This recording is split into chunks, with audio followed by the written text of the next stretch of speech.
Glória a Jesus. Graças a Deus. Saúde a igreja de Deus com a paz do Senhor Jesus. Amém. Quem está feliz com Jesus essa noite? Quem pode dar uma salva de palmas bem alegre para Jesus?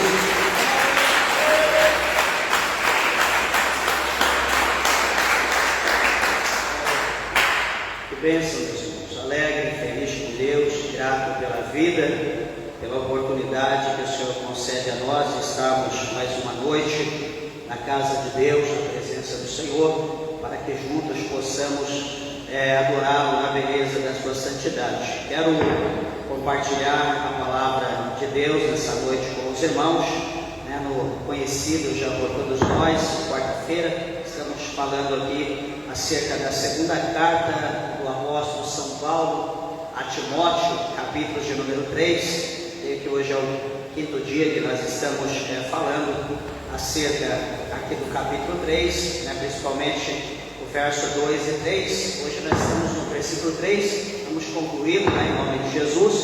Falamos na semana passada alguma coisa e hoje iremos concluir, se Deus quiser, se assim Jesus nos der vida, e também iniciamos o 4, assim sendo a vontade de Deus. Segunda carta do apóstolo São Paulo a Timóteo. Glória a Deus, capítulo de número 3. E o versículo de número 3. Veja se ao seu lado alguém sem a Bíblia, aproxime-se para que juntos possamos ler a palavra de Deus. Louvado é o nome do Senhor. Todos acharam? Digo amém. Versículo 3 diz assim, do 2 Timóteo, capítulo 3, verso 3. Sem afeto natural, irreconciliáveis, caluniadores, incontinentes, cruéis, sem amor para com os bons. Amém? Vamos orar, meus irmãos. Levante ao céu a sua Bíblia, a sua mão, peça para que Deus, o Senhor, fale conosco. Amantíssimo Deus, glorioso e eterno Pai, Senhor, nós te louvamos e te agradecemos, meu Deus, por aqui estarmos na tua casa, na tua presença, meu Deus, agradecendo ao Senhor pela oportunidade de adorar, de aprender nos átrios do Senhor. Usa, meu Deus, a nossa vida e fala com meus irmãos, aqueles que estão perto, aqueles que estão longe. Meu Deus, atenta à necessidade da tua igreja e nos abençoa, falando conosco, renovando a nossa força, acrescentando-nos a fé, para que nós possamos crescer na graça e no conhecimento. Obrigado, Senhor, por tudo, em nome de Jesus. Amém. Podeis assentar, meus irmãos. Desocupe vossas mãos e dê uma salva de palma bem alegre para Jesus.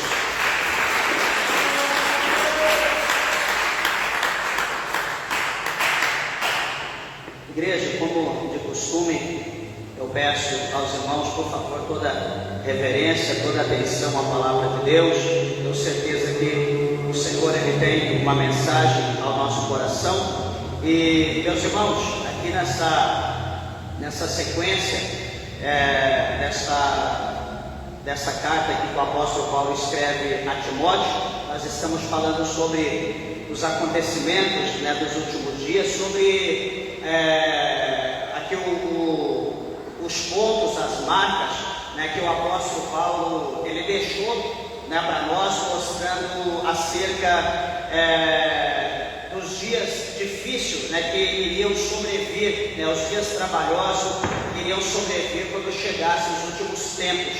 E então aqui ele disse que ia haver homens amantes de si mesmos, nós já falamos aqui no verso 2, amantes, homens avarentos, homens presunçosos, homens soberbos, homens blasfemos, homens desobedientes a pais e mães, homens ingratos, homens profanos.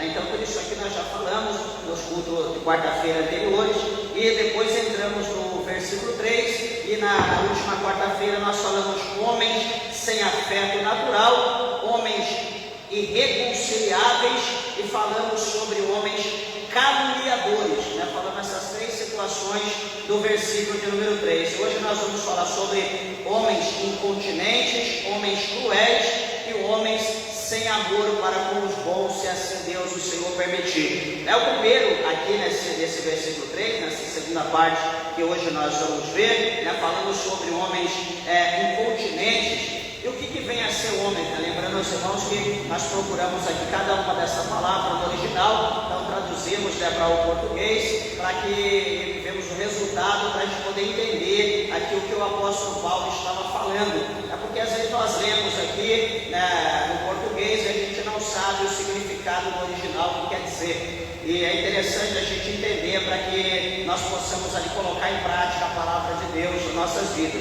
Então, homens incontinentes. Incontinente vem do grego, né, na verdade o incontinente quer dizer acratés ou acrateis, né, que significa na verdade homens, né, ou pessoas que estão profundamente conectadas com a falta de controle sobre os desejos carnais.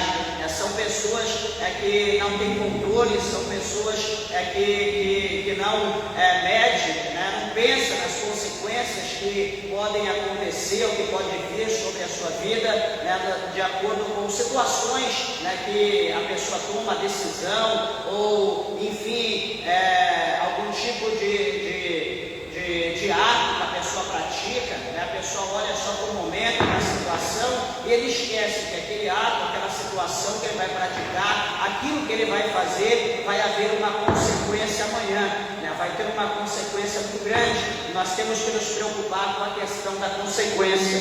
Meus irmãos, antes de eu falar sobre isso, eu quero lembrar a igreja que é interessante que, né, presta bem atenção, todo o pecado, né, que o homem ele comete, todo o pecado que nós praticamos, existe perdão, né? O Senhor Deus, o Senhor Jesus, ele pode perdoar todos os nossos pecados.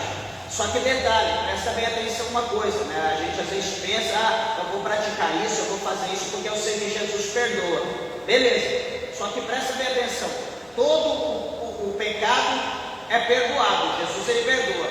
Só que a consequência daquele pecado que nós praticarmos, nós teremos que levar até o fim da nossa vida. Será que você já pensou nisso? Jesus perdoa, beleza, Jesus perdoa, mas é a consequência do pecado. E aquele ato que você praticou. E, por exemplo, aquele problema, e aquela enfermidade que veio sobre a tua vida por aquele ato que você praticou. Jesus ele pode ter perdoado o teu pecado, mas e a enfermidade? Pode ser uma enfermidade incurável, pode ser uma deficiência, pode ser um problema que surgiu, aquele problema não tem solução, pode ser uma perda que você teve, e aquela perda não terá mais como você tomar posse daquilo que você perdeu. Tudo isso tem uma consequência, nós temos que estar atentos a isso. E nessa noite eu quero dar alguns exemplos acerca de pessoas incontinentes, né, que é interessante a gente lembrar. Por exemplo, quando nós falamos de Sansão, lá em Juízes, capítulo 16, né? Hoje é culto de ensinamento, se os irmãos puderem, por favor, né, abrir a tua Bíblia, em Juízes, capítulo de número 16, aqui no começo da Bíblia, depois de Deuteronômio tem Josué, e depois de Josué tem Juízes. Na verdade é o 7º livro da Bíblia, na sequência, né? Do início para cá, pro meio. Juízes, capítulo de número 16. Meus irmãos, aqui no capítulo 16 de Juízes, fala de um homem chamado Sansão, né, que foi um juiz em Israel, que julgou o povo de Israel, né, cerca de 20 anos. Veja o que vai acontecer com Sansão. A mãe e o pai não tinham filhos, né? A mãe de Sansão era estéril. E a palavra de Deus diz para nós que um anjo do Senhor a visitou e fez uma promessa que daria a ela um filho. E essa mulher então ela toma posse daquela promessa e ela vai passar seus dias, então ela vai ficar grávida, ela vai ficar gestante, ela vai ter um filho. E a palavra de Deus vai dizer que o anjo do Senhor deu as coordenadas para aquela mulher, que o filho dela, ele seria nazireu de Deus, né? Ele seria um filho especial, seria um homem especial, onde a plenitude de Deus ia habitar sobre a vida dele. O Espírito Santo, o Espírito de Deus ia estar sobre a vida dele. Ou seja, ele seria uma pessoa especial. De que maneira? Ele seria um homem forte, um homem extremamente poderoso, que ele iria livrar a nação, o seu povo, de qualquer inimigo, de qualquer arma, de qualquer ferramenta, de qualquer laço. Ele estaria ali com toda a força, com todo o poder dado pelo Espírito Santo para combater a favor do povo de Deus. E veja uma coisa, que a palavra do Senhor vai mostrar para nós, que a gente sempre lembra isso, que ele coloca os seus olhos numa mulher do povo dos filisteus, uma filisteia. Ele coloca o seu olho sobre ela, e ele vai dizer para o seu pai e para a sua mãe que aquela mulher lhe agradava os seus olhos. Mesmo que o seu pai e a sua mãe dizem para ele: meu filho, mas aqui em Israel, entre as tribos, tem mulheres lindas, maravilosas, escolhe para você.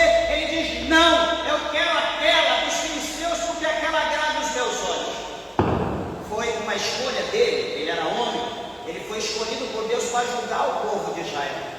Mas veja que até nessa escolha de Sansão havia um trabalhar de Deus. Por quê? Porque ele precisava estar no meio, ele precisava estar entre os filisteus ali, vendo uma coisa, vendo outra, para entender as estratégias, trabalhar para a ação de Deus contra a vida do inimigo. Mas presta atenção que poderia ser evitado se houvesse uma prudência. E o que vai acontecer, meus irmãos? Esse Sansão, ele vai encontrar-se com uma mulher. A Bíblia diz aqui no capítulo 16, no verso de número 4, de Juízes, que ele encontra uma mulher chamada Dalila. Veja bem, Dalila, quem nunca ouviu falar? Tem gente que diz: e aí, como que está a sua vida? Eu estou esperando Deus preparar uma Dalila. Será que a Dalila é de Deus? A Bíblia vai mostrar para nós que essa Dalila, ela se encontra com Sansão, e Sansão, então, ele fica atraído por ela consegue persuadir ele, ela consegue fazer com que ele se aproxima e fique apaixonado de certa forma por ela. E a Bíblia vai mostrar para nós que os príncipes dos filisteus, vendo aquela situação, sabendo que ele estava apaixonado, que ele estava amarrado por ela, estava ali quase de joelho já diante dela, os príncipes dos filisteus, a Bíblia não diz quando, mas eram vários, eles chegaram até ela, como está no verso de número 5, alguém se quiser pode ler. A Bíblia diz que eles chegam ali, os príncipes, e vai oferecer para ela 1.100 moedas de prata. Cada príncipe vai dizer: olha, tenta persuadir, tenta descobrir no que consiste a sua força, para que nós possamos amarrá-lo, prendê-lo e destruí-lo, para que ele não mais nos destrua, não mate o nosso povo. Nós, cada um de nós, sei lá se era 10, se era 15, eram muitos príncipes dos filisteus. Cada um ia dar 1.100 moedas de prata, era muito dinheiro. Cada um ia dar para ela. E a Bíblia diz que então, por aquela oferta, que era algo muito caloroso, aquela mulher então ela vai aceitar aquela proposta, ela vai querer aquelas moedas. E ela então começa agora, o versículo de número 7. O verso de número 7 do capítulo 16 vai mostrar para nós que ela vai começar agora com amor, ali se entregando para Sansão. Ela vai começar a persuadir, ela vai começar ali a trabalhar com palavras, com ações, com atitudes, com gestos.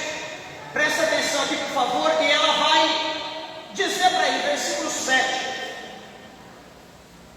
Aliás, no versículo de número 6, ela vai falar: declara-me, peço-te, em que consiste a tua grande força, e com que poderia ser amarrado para te poderem afligir.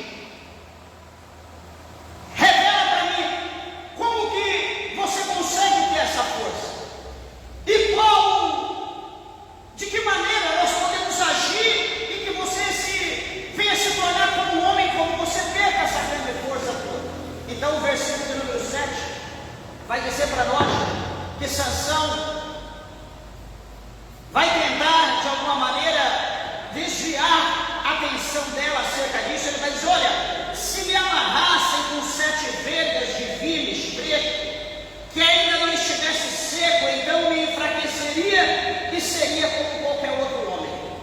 A Bíblia diz que ele fala isso, ela ouve, então ela vai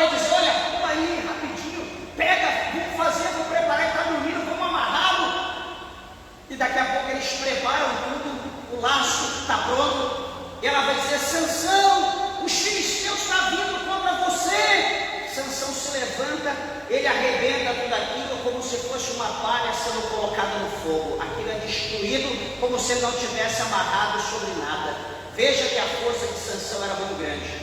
O versículo de número 10, a Bíblia vai mostrar para nós que ela vai começar agora a se tornar mais sentimental. Sansão, você está brincando comigo, você está zombando de mim, você está dizendo mentiras para mim. Ora, declara-me agora com que poderia ser amarrado. E a Bíblia vai dizer que Sansão, se me amarrares, o versículo 11, fortemente, com cordas novas que ainda não houvessem sido usadas, então me enfraqueceria e seria como qualquer outro homem.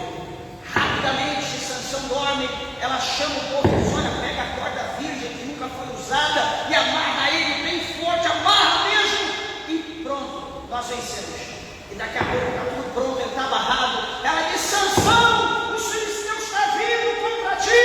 Sansão se levanta e arrebenta aquilo como se fosse um fio de cabelo que estivesse amarrando ele.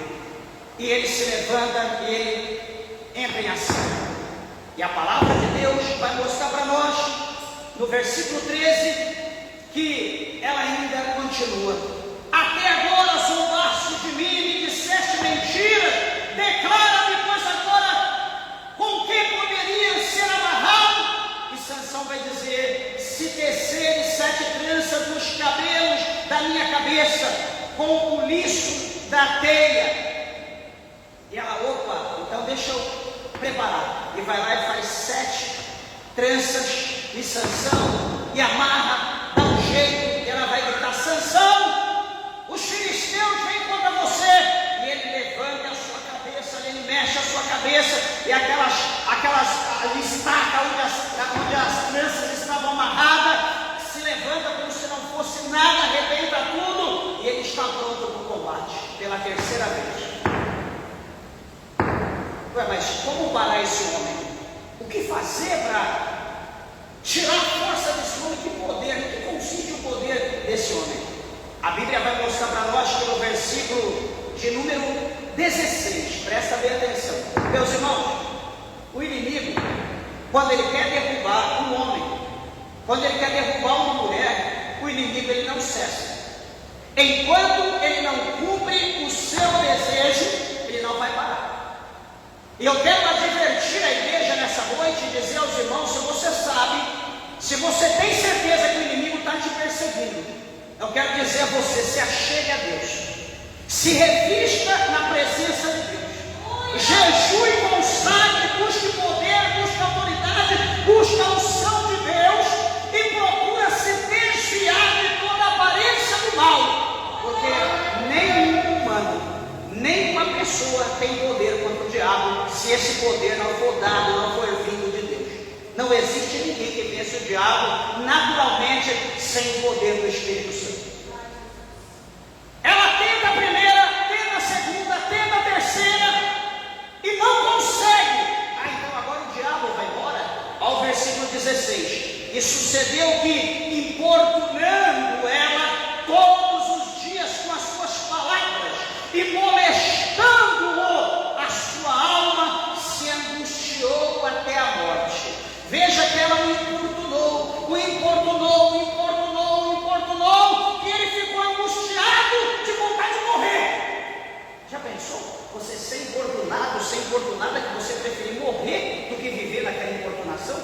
A gente não sabe em que nível chegou, quais foram as palavras, mas ela importunou Sansão de uma maneira tão profunda que era melhor morrer do que viver sobre isso. O versículo 17 diz agora que, e descobrindo-lhe todo o seu coração, disse, então agora ele vai revelar a ela, e ele vai dizer: olha, veja bem, meus irmãos, que era segredo, é segredo de Deus, ele não contou para ninguém sabia aquilo, mas veja o versículo 17: nunca passou navalha pela minha cabeça, porque sou nazireu de Deus desde o ventre de minha mãe.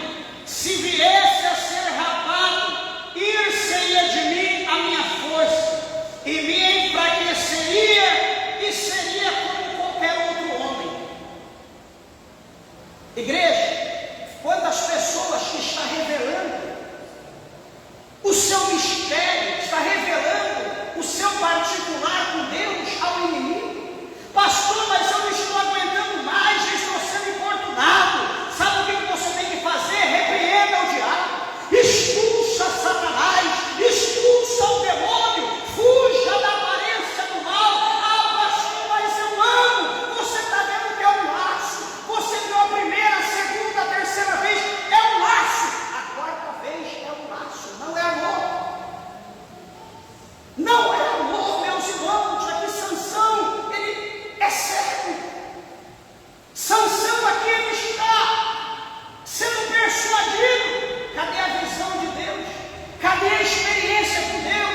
Sansão.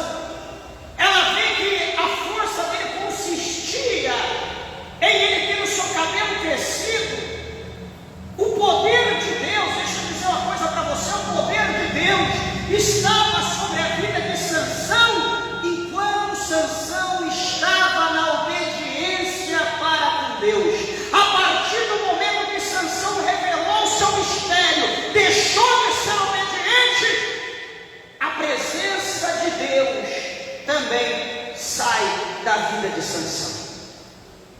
Não pensa você, eu sou cheio de Deus, eu vou dar uma desviadinha, eu vou fazer isso, eu vou fazer aquilo, mas o Espírito de Deus vai continuar na minha vida. Será que vai? E quando a Bíblia diz que o Espírito de Deus, ele não habita em tempo sujo. Ah, pastor, mas eu ainda falo em língua. Será que não é pela prática? Ou será que de fato é o Espírito Santo?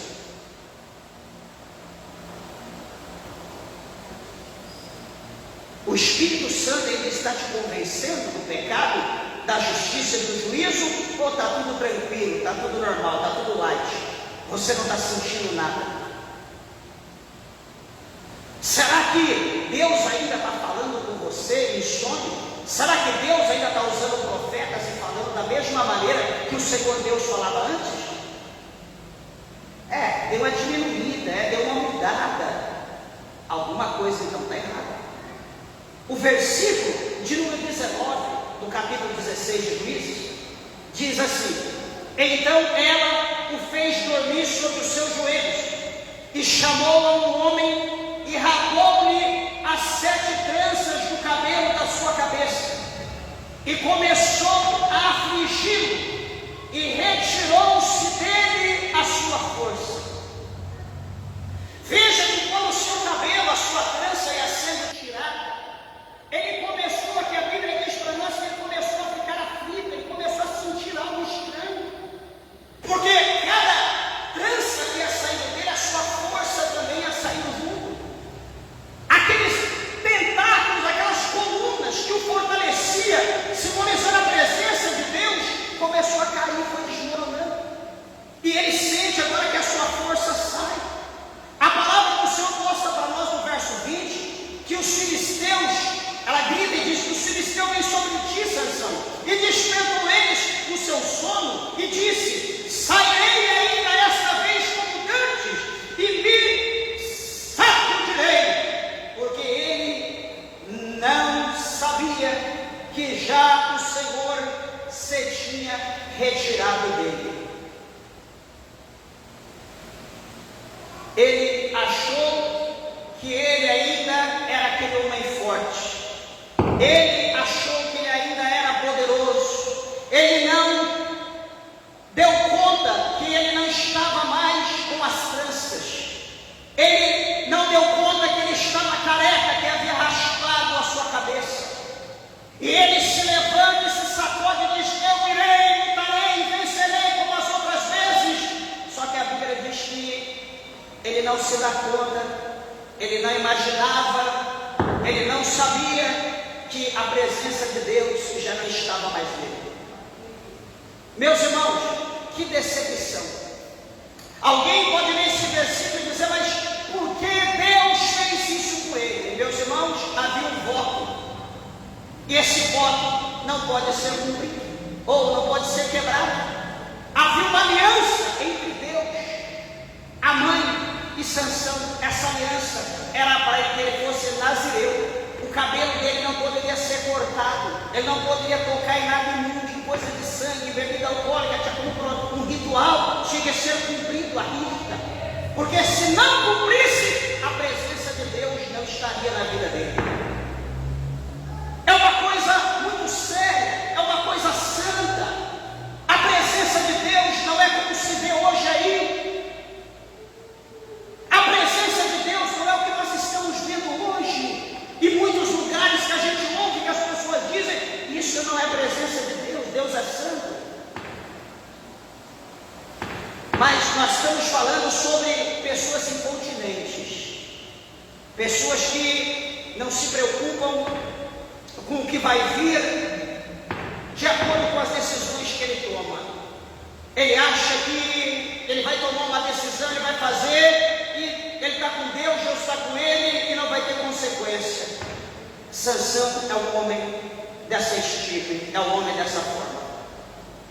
Agora, então ele sai, vou sacudir, vou matar, vou destruir, e ele se torna um homem comum. E a primeira coisa que vai acontecer com ele, o versículo 21 do capítulo 16 de Juízes, a primeira coisa, veja bem, meus irmãos, então os filisteus pegaram nele, pegaram Sansão, seguraram ele com força, seguraram ele gostoso, e o que eles fazem?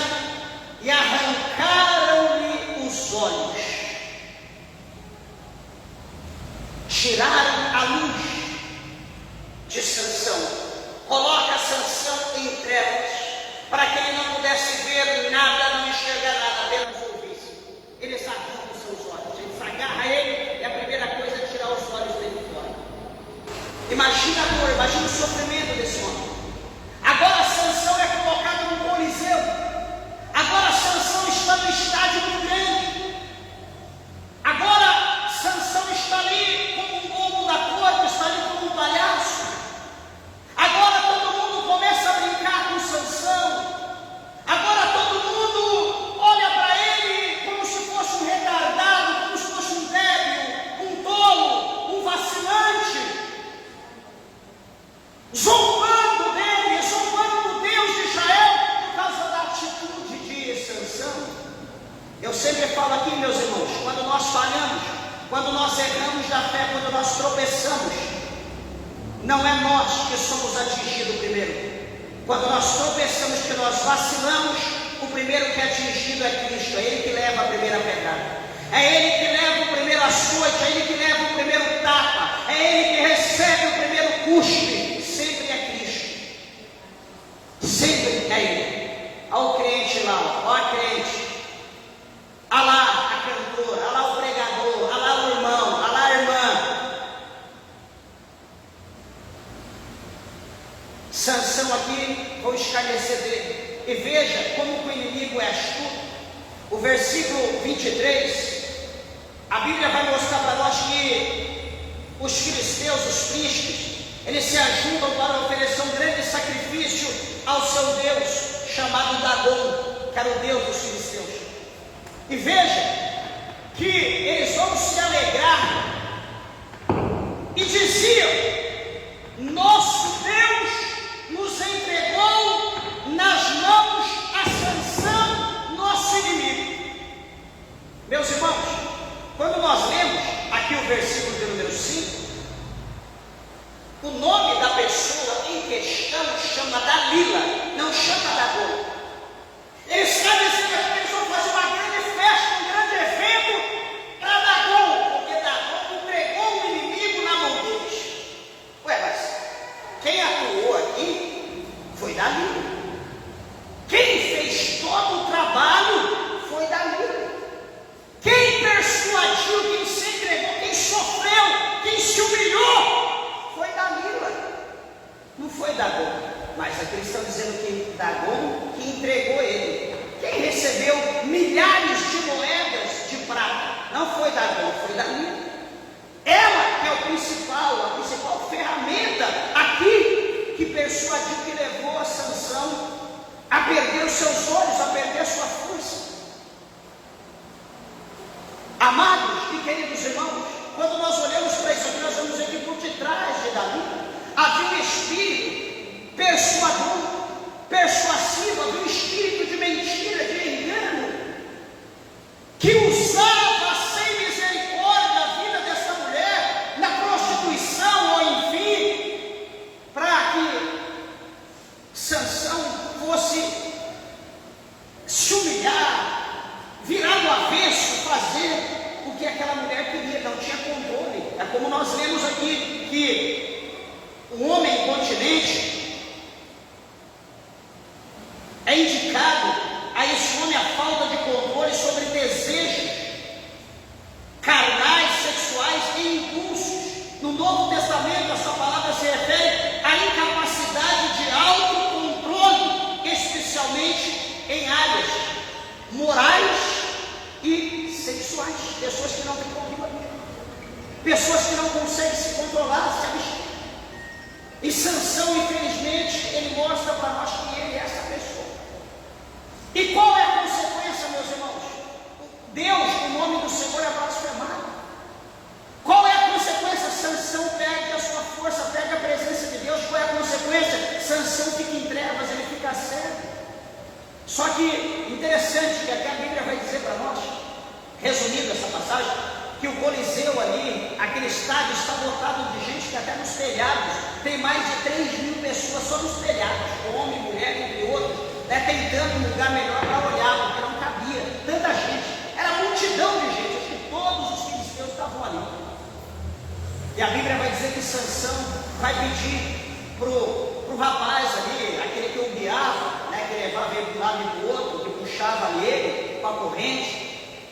Sansão vai dizer: olha, me coloca entre uma coluna e outra, deixa eu apoiar um pouquinho, deixa eu descansar, deixa eu me repousar um pouquinho, adquirir mais um pouco de força, porque estou muito cansado. E a Bíblia diz que então esse homem, essa pessoa vai colocar ele entre colunas e ele vai apoiar entre uma e outra. E o versículo de número 28 do capítulo 16 de Juízes diz para nós então que Sansão, ele clamou ao Senhor e disse: Senhor Deus, peço-te que te lembres de mim e fortaleça-me agora só esta vez, ó Deus, para que de uma vez me vingue dos filisteus pelos meus olhos, pelo que eles fizeram aos meus olhos. E a palavra do Senhor vai dizer no versículo 30 que Sansão vai dizer: morra eu com os filisteus. E inclinou-se com força e a casa caiu sobre os príncipes e sobre todo o povo que nela havia, e foram mais os mortos que matou na sua morte do que os que matara em toda a sua vida. Os irmãos entenderam o triste fim que chegou a Sansão por causa da sua falta de controle? Meus irmãos, interessante é que nós olhamos a palavra de Deus e a Bíblia vai mostrar para nós que o domínio próprio, lá no capítulo 5, no versículo 23 de Efésios, lá fala sobre o fruto, não é os frutos, fala sobre o fruto, porque é um só. A Bíblia fala sobre o fruto do Espírito, e a Bíblia lá mostra para nós que o domínio próprio é o fruto do Espírito, é o fruto do Espírito, lá em 5:23 de Efésios, ou melhor, de Gálatas.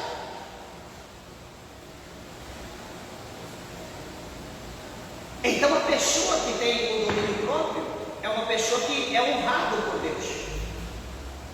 A Bíblia mostra para nós que essa pessoa, o apóstolo Paulo mesmo sugere que essa pessoa que não tem, é uma pessoa que é incapaz de conter seu próprio desejo, o que mostra uma rendição total ao pecado. Ele se entrega, ele consegue ser escravo, ele não consegue ficar de pé. Tem gente que faz tudo que é uma bênção, mas também se entrega no pecado que é uma bênção. Faz tudo perfeito, mas também se entrega para o pecado perfeitamente. Ele tem uma vida abençoada quando ele se entrega a Deus, mas também ele tem uma vida plena do pecado quando ele se entrega, uma vida plena do diabo quando ele se entrega ao pecado.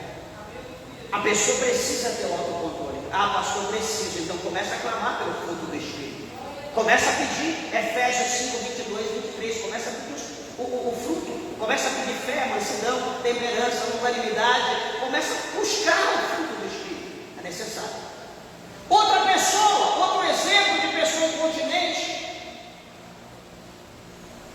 chama-se Davi. Quem nunca ouviu falar em Davi? Está lá em 2 Samuel capítulo 11.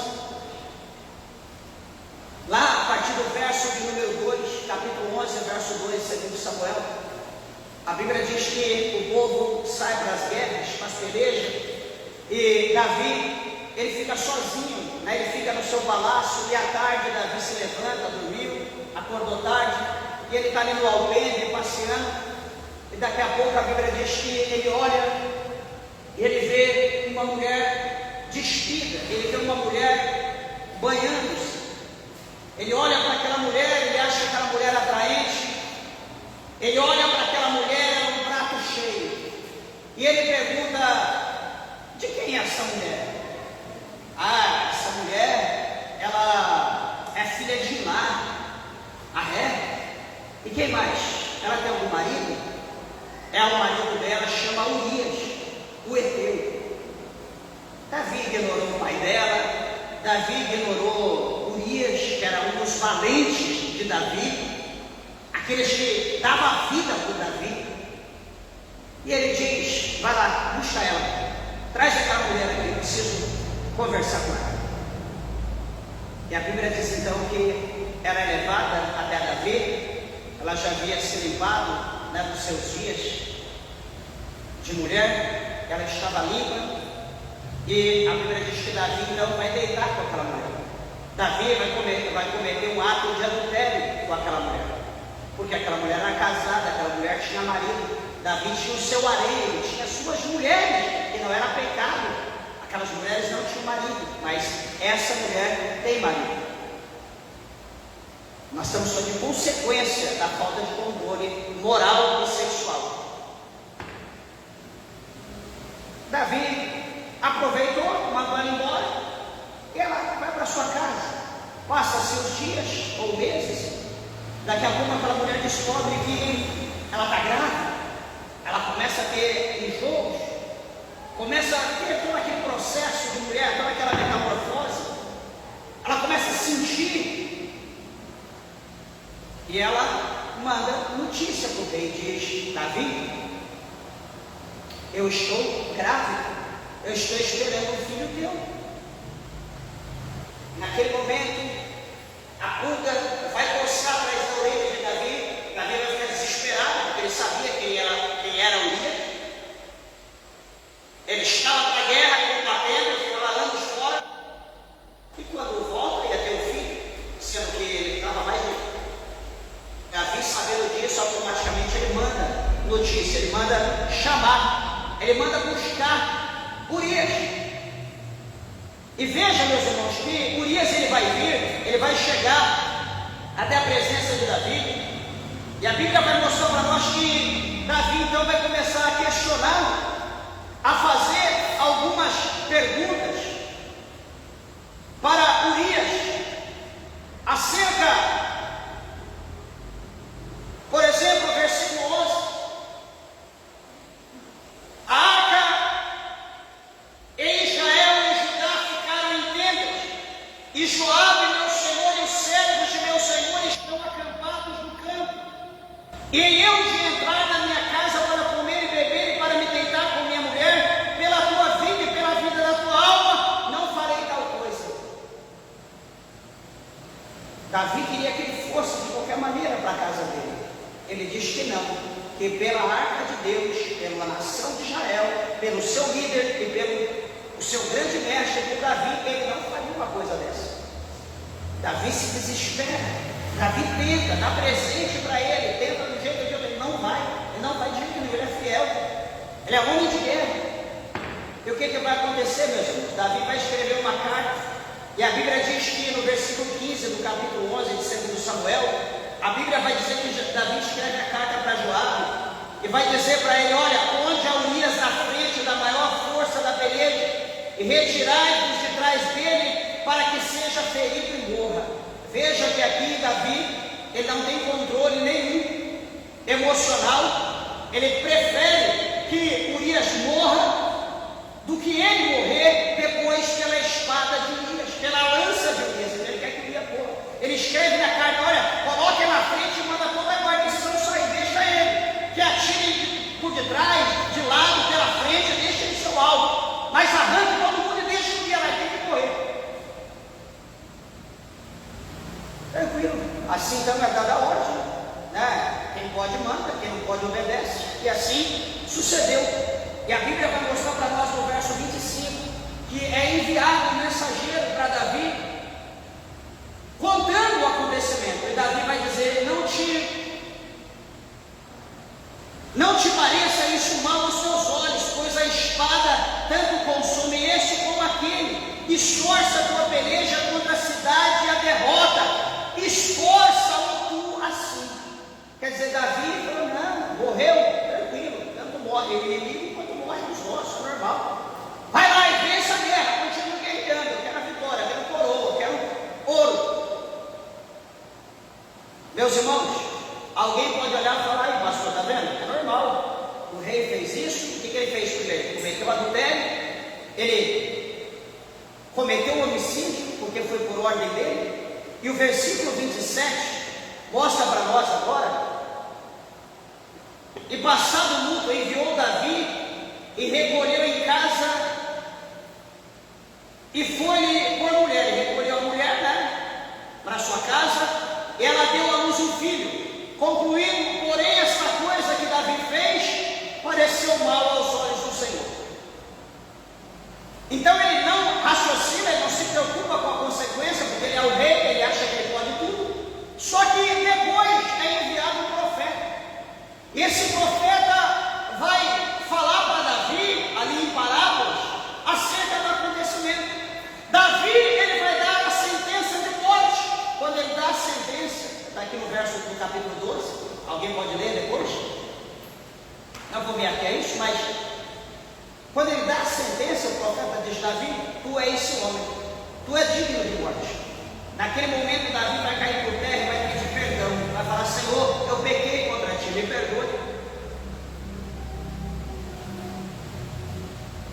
Vai haver, como eu falei para os irmãos, meus irmãos, no princípio, no início da pregação, todo pecado tem perdão, mas a consequência do pecado nós vamos ter que levar conosco, até a sepultura. O Senhor perdoou, o Senhor perdoou, falou, o teu pecado foi passado de tudo, vai morrer. Só que a espada vai perseguir a tua casa, a tua vida, até a morte. Depois desse ato, desses atos de Davi, a espada passou na casa de Davi. O filho deitou com a irmã, o outro filho matou o outro filho. O filho se levantou contra o próprio pai do trono, para tomar o trono do pai, tomar as esposas do pai, e aquela guerra, até que Davi até chegou à morte de Davi. Davi não teve mais paz até a sua morte, depois desse evento. Então, meus irmãos, deixa eu dizer uma coisa para a igreja. Nós estamos em sã consciência, nós entendemos que Deus perdoa todos os nossos pecados, exceto a blasfêmia, quando o Espírito Santo de Deus, pastor, não estou blasfemando, mas de vez em quando aqui, eu peco ali, eu quero dizer, cuidado, porque todo pecado tem perdão, mas a consequência você vai ter que levar. Eu pergunto para você, será que você está disposto a levar a consequência desse pecado? Será que você vai dar conta? Será que com essa consequência do pecado, mesmo que Deus te perdoe, você vai ter cara para permanecer na presença de Deus? Você vai ter coragem de permanecer na presença do Senhor? Mesmo com o que vão falar, mesmo com o fardo que fará sobre o seu ombro, será que você vai ter coragem de perseverar? Cuidado para que o diabo não esteja preparando um grande laço para te tirar de uma vez por toda da presença de Deus. Cuidado nessas altas e baixas, nessas idas e vindas. De repente você não conseguir ir mais, você parar de uma vez por toda. Cuidado. Poderia, meus irmãos, falar aqui entre outros exemplos, mas eu quero falar de um homem chamado Herodes Antipas, que está lá em Mateus 14, está lá o texto do verso 1 até o verso 12, Mateus 14, do 1 a 12, está falando sobre Herodes. E esse Herodes, no dia natalino, né, no dia do seu aniversário, a Bíblia diz que ele bebe, ele enche ali a sua barriga de álcool, fica alcoolizado, extremamente sem controle. E a Bíblia diz que ele estava relacionando com Herodias, mulher de Filipe, seu irmão. E João Batista havia repreendido ele, dizendo que ele não podia ter a mulher do seu irmão, que era proibido ele ter aquele relacionamento. Herodes queria matar João Batista.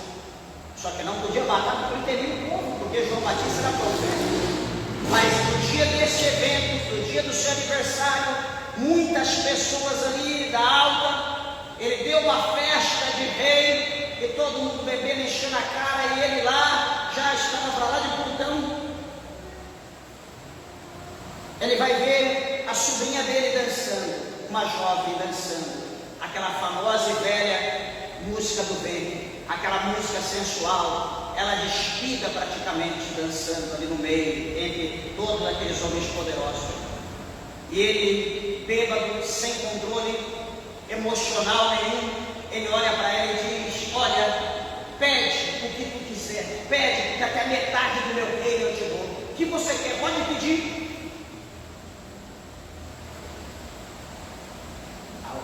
A sobrinha, a moça: mas eu vou pedir o quê? Não tenho falta de nada. Mãe, o que eu peço? Me aconselha, o que eu vou pedir? Ele está querendo que eu peça qualquer coisa. Herodias diz: eu quero, pede a cabeça de João Batista numa bandeja. Olha o que Herodes Antipas ele faz. Ele olha, ele teme, mas ele deu a palavra dele, ele está diante de homens honrados. O que ele vai fazer? Ele vai lá, manda que alguém vá até o cárcere e tire, a cabeça de João e coloque na bandeja e traga no meio da festa. Por que aconteceu essa situação? Porque ele não tinha controle emocional. Ele deixou ser levado pela ocasião, pela situação, ele deixou ser levado pelo prazer da carne, e ele então comete esse pecado tão grande contra Deus. Foi ali um homicida também, tanto quanto Davi. Meus irmãos, Paulo, ele escreve aos Coríntios, no capítulo 5, Paulo fala acerca também dessa situação. Paulo fala ali, nesses dias nós fizemos um estudo sobre isso, nas pregações, está lá no YouTube também, a gente falando sobre isso, bem os pormenores do capítulo 5 de 1 Coríntios, onde nós falamos acerca de quando Paulo, ele recebe uma carta, ele lê aquela carta onde as pessoas estão dizendo que lá dentro da igreja de Coríntios tinha pessoa, tinha um homem lá, um jovem, enfim, um homem ali, um jovem já homem, não casado, que este homem ele estava se relacionando intimamente, sexualmente com a mulher do próprio pai, ou seja, ele estava dormindo com a madrasta na ausência do pai. O apóstolo Paulo vai olhar para aquela situação e vai dizer: peraí, não existe ninguém aí, não tem nenhum homem aí com autoridade para lançar esse camarada fora, para mandar ele embora, para excluir ele do meio da congregação.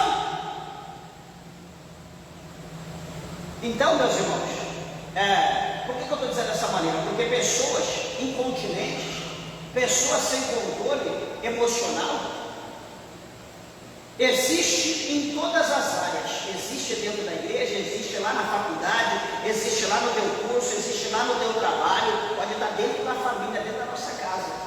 Esse tipo de situação existe, é como uma doença. Não pense você: não, mas ainda bem que isso aqui foi só no antigo. Não, foi no novo também. Isso pode estar dentro da nossa igreja, pode estar aqui no nosso meio, pode estar dentro da nossa casa, a gente não sabe. Então o que acontece? O Senhor Jesus está revelando aqui pela palavra dele essa situação, que esse tipo de pessoas têm. E detalhe, uma coisa que é interessante, que essa falta de controle moral e ético estão diretamente relacionados a muitos dos problemas sociais contemporâneos, como o consumismo e a promiscuidade e a dependência de vícios. Vários, no plural, dependência de vícios. Um e outro soma e gera essa situação. Deixa eu falar aqui a outra palavra, que chama-se cruéis, que está na sequência: incontinentes, homens incontinentes, homens cruéis. Homens cruéis, na verdade, é indicado ou indica a essência, ou a ausência de compaixão, a ausência de brutalidade e a falta de misericórdia. Pessoas cruéis são esse tipo de pessoas, denominado pessoas sem compaixão, pessoas que têm índice de brutalidade e pessoas que não têm misericórdia com ninguém. Quando nós olhamos para uma pessoa cruel, nós lembramos primeiramente, lá do capítulo 3, aliás, lá do capítulo 1 do livro de Êxodo.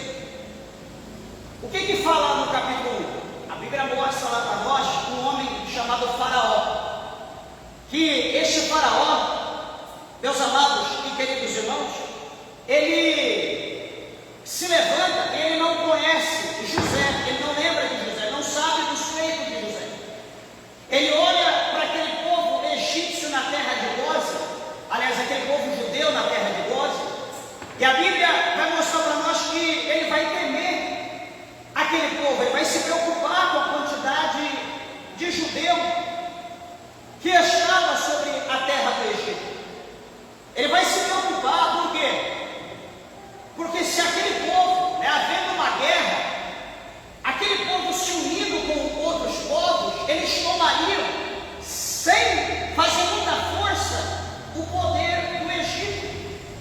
E o que vai acontecer? Esse faraó, então, por ele não ter conhecimento de Deus, por ele ser ingrato e por ele ser um homem cruel, a Bíblia vai mostrar no versículo de número 9, ele dizendo: eis que o povo dos filhos de Israel é muito e mais poderoso do que nós.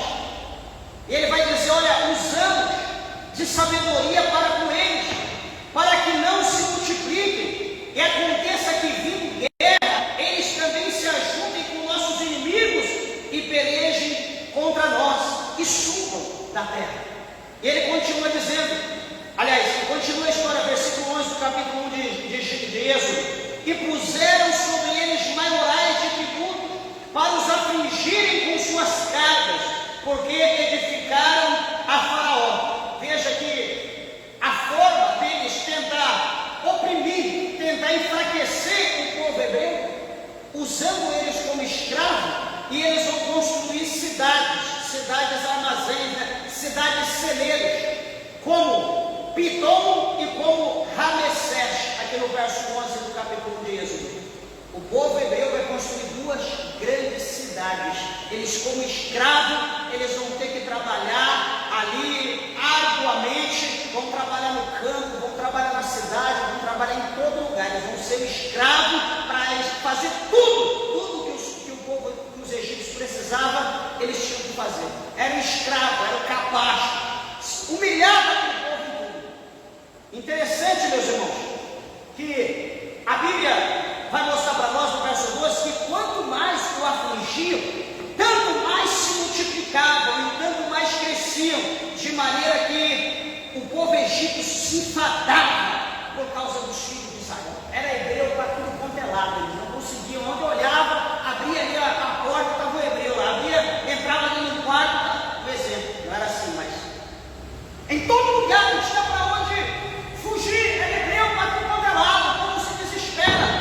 Só que o que vai acontecer? Nós vemos que este faraó, ele é tão duro, tão cruel, que ele vai mandar as mulheres, as parteiras, quando nascerem os filhos das mulheres hebreias, sendo mulher, permita viver, sendo o que nasceu homem, mate ele no ninho. Só que a Bíblia vai dizer que havia duas mulheres que eram parteiras, Sifrá, e o nome da outra era Puá, são duas, Sifrá e Puá. Sifrá quer dizer justa e Puá significa esplêndida. Duas mulheres egípcias, elas vão trabalhar no parto. Interessante que quando elas vão trabalhar, a Bíblia diz que elas vão temer o Senhor, elas vão temer a Deus, e elas não vão dar ouvido ao que Faraó diz. Elas vão deixar que as crianças nasçam, que os meninos venham nascer, e Faraó vai ficar irado com aquilo e vai dizer: peraí, mas o que está acontecendo? Por que os meninos não morrem? Vocês tinham que matar eles no parto, por que eles estão vivos? Elas vão dizer: não, é que as mulheres hebreias, as judias, essas mulheres, elas são diferentes, essas mulheres são mais vivas. Quando a gente vai chegar, as crianças já nasceram, vai ser mais vigor. E então, Faraó, ele vai olhar, ele não vai engolir aquilo seco, ele vai dizer o seguinte agora: todas as crianças que nascerem, Faraó ordenou, no verso 22, que todos que nascessem seriam lançados no rio. Todos os homens tinham que ser lançados na água, os meninos, os bebês, e as meninas então iam permanecer com vida. E foi nesse contexto que a Bíblia mostra para nós que vai nascer então Moisés. Então nós temos um exemplo de pessoas, de homem cruel, sem misericórdia, sem temor. Começa aqui com o Faraó. E nós vamos ter, meus irmãos, muitos outros. Nós vamos ter, por exemplo, a Jezabel. Lá no capítulo de número 18 de Samuel, aliás, Jezabel, no capítulo de número 18 do primeiro livro de Reis, verso 4, a Bíblia vai mostrar para nós o quanto de homens de Deus que ela matou sem misericórdia. Jezabel é uma mulher cruel. No capítulo 19 mostra para nós que Elias, o homem do fogo, o homem que orou e o fogo do céu caiu, ela jurou, disse: amanhã me faça os deuses outro tanto, se você não vai estar morto nessa hora, nessa mesma hora que eu estou falando. O que acontece com Elias? Elias ia brincar, Elias ia expulsar o cão da vida dela. Elias, deu no pé, deixou o moço dele e sumiu. Foi embora, caminhou 40 dias e 40 noites. Tem todo o processo lá para essa caminhada, mas enfim, ele fugiu de Jezabel, para ver como Jezabel era uma mulher cruel. Então, crueldade existe desde lá, do Antigo Testamento, existiu nos dias de Nabucodonosor, existiu nos dias de Herodes o Grande, como está lá em Mateus capítulo 2, do versículo 16 ao 18, que também mandou matar as criancinhas, Mateus capítulo 2, está escrito lá como mandou matar os meninos por causa de Jesus, que achando que matando os meninos mataria Jesus. Também existe o Saulo de Tarso em Atos 8, do versículo 4 ao 3, quando ele consente na morte de Estevão e depois da perseguição para prender, para judiar, para matar os judeus que ali se dispersaram devido à morte de Estevão. Então a gente vê que crueldade, meus irmãos, houve em toda a época, como também houve até nos dias de hoje, tem até nos nossos dias.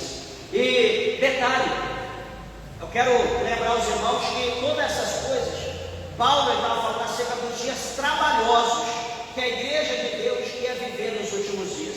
Isso houve desde os tempos primórdios, desde antigamente, mas que hoje também está tendo muito mais influência.